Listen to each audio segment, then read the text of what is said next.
Assalomu alaykum. Xonadonga noldan samarali bog' tashkil qilish darslarini davom ettiramiz, xudo xohlasa. Bugun birinchi mavsumning eng oxirgi mavzusi o'g'itlash va kimyoviy ishlov berish ishlari o'z vaqtida amalga oshirilishi kerak.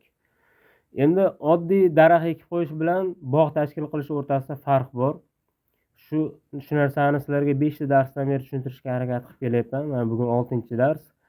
O'tgan 5 ta darsimizda aytilgan ishlarni to'g'ri ko'chat tanlab, ko'chat ekish uchun yerni to'g'ri tayyorlab, to'g'ri sxema bilan ko'chatni ekib, zaruriy tizimlarni o'rnatib, ko'chat ostini har xil ekinlardan, yovvoyi o'tlardan toza saqlaganimizdan keyin biz qilishimiz shart bo'lgan asosiy ish vaqtida o'g'itlash, vaqtida kimyoviy ishlov berish ishlarini o'z vaqtida amalga oshirish bo'lishi kerak. Endi avvalgi 5 ta darsda aytilgan ishlarni qilmasdan faqat o'g'itlashni o'ziga yopishib olish ham noto'g'ri ish. Hammasini qilamiz. Keyin mana azot, kaliy, fosfor o'g'itlarni o'z vaqtida beramiz. Kimyoviy ishlov berishlar, hammasini zararkunandalarga qarshi kurashlar, hammasini o'z vaqtida qilamiz. Shundan keyin biz yuqori hosildorlikka va yuqori sifatga erishishimiz mumkin bo'ladi. Endi bekot hududida, misol uchun, qayerdadir zo'r hosil berib turgan nav sizda o'shanday natija bermayotgan bo'lsa, bu 100% sizni aybingiz bo'ladi. O'sha daraxt ehtiyojlarini vaqtida qondirmagansiz, vaqtida suvini, o'g'itini bermagansiz yoki o'sha zararkunandalarga qarshi kurashmagan bo'lasiz. Endi azotli o'g'it bilan suvni juda ko'p berib yuborgandan ko'ra umuman bermagan yaxshi. Chunki azot ko'p berib yuborish daraxtni quturtirib yuboradi, ko'p o'sib ketadi-da, mevaga kam kiradi, mevani kam beradi. O'shaning uchun azotni kamroq beramiz. O'z normasida, me'yorida berishimiz kerak bo'ladi. Suvda ham endi bitta zo'r mashhur agronom akamiz bor, Mansur aka degan, o'shaning bitta zo'r gapi bor.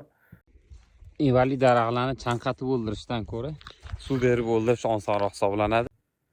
O'shaning uchun sug'orishda ham, o'g'itlashda ham ko'p emas, kam emas, o'z vaqtida, o'z me'yorida berishimiz kerak bo'ladi. O'sha o'g'itlashni daraxtimiz ehtiyojiga qarab beramiz. Sug'orishda o'sha tuprog'imiz holatiga qarab, namlikni qanchalik tez ketqizadi va qanchalik o'zida ushlab tura oladi, o'shanga qarab berishimiz kerak bo'ladi. Endi bu ishlarni o'z vaqtida qilsak, mana yuqorida 6 ta dars o'tyapmiz. O'sha ishlarni o'z vaqtida qilsak nimaga erishamiz? Biz bog'imiz tezroq daromadga kiradi, tezroq qilgan xarajatlarimiz qoplanadi, yuqoriroq, sifatliroq hosil olishni boshlaymiz. Qilmasak, daraxtlarimiz kechikadi, mevaga kirishi yaxshi rivojlanmaydi, bergan hosili ham biz ko'nglimizdagidek bo'lmaydi. Bog' qilishdan bizni ko'nglimiz sovishni boshlaydi. O'ylaymiz, daraxt ekish, o'sha bog' qilish faqat zararli narsa ekan, zararli biznes ekan degan xayolga boramiz. Endi faqat bir xil navdan bog' qilish kerakmi deb so'raydi ko'pchilik. Faqat bir xil daraxt ekish kerakmi deydi, lekin bu shart emas. Faqat bog'bonni bilim darajasi talab qilinadi buning uchun. Chunki har bitta daraxt o'ziga yarasha o'g'itlash, sug'orish, kesish, shakllantirish ehtiyojlariga ega. Hammasi har xil. Shuning uchun yuqori bilim darajada, misol uchun, biladigan bo'lsa, har bitta daraxt o'ziga yarasha parvarishlash qo'ldan keladigan bo'lsa, marhamat, har xil navdan ekish mumkin yoki bilimli, yaxshi agronom maslahatidan foydalanish kerak bo'ladi, xizmatidan foydalanish kerak. Yoki oson varianti o'sha bir xil navdan ekish kerak, bog'da qilish kerak. Hammasi o'g'itlash, sug'orish, dorilash, hammasi bir xil vaqtda hamma daraxtga bir xil amalga oshiriladi. O'shaning uchun ishimiz ancha yengil bo'ladi. Endi so'nggi so'z o'rnida nima deyishim mumkin? Bog' qilish bu oddiy ish emas, o'yin emas, bu biznesni boshlash. Biznesga qanchalik biz o'zimizni vaqtimizni sarflasak, pulimizni sarflasak, shunchalik bizni yuqoriroq daromadga olib kiradi. Shuning uchun qo'rqmash kerak. Biz mana shu fikrga keldikmi, o'sha ish tashkillashtirish kerak.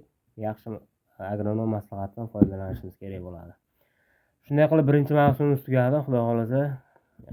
Birinchi mavsumimiz mavzusi endi bog' tashkil qilishga kirishdan oldin nimalarga tayyor bo'lish kerak, o'sha bog'bon degan maqsadda amalga oshirildi.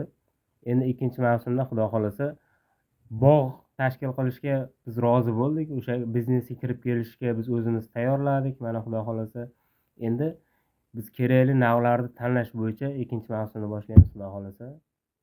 Bizni kuzatishda davom etinglar. Beka Fruitni savollar bo'lsa bemalol kommentariyada yozishlaring mumkin. Sog' bo'linglar, salomat bo'linglar.